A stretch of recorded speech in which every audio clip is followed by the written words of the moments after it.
Then, ito nga pala, sinilip ko. Binuksan ko lang siya pero hindi ko naman tinignan ko kung saan siya naglilik. Napansin ko parang dito sa may ano ng stator, ayan oh.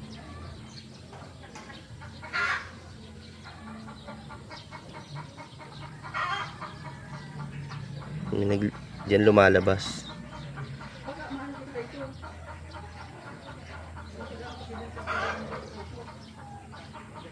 Ayun yung may langis.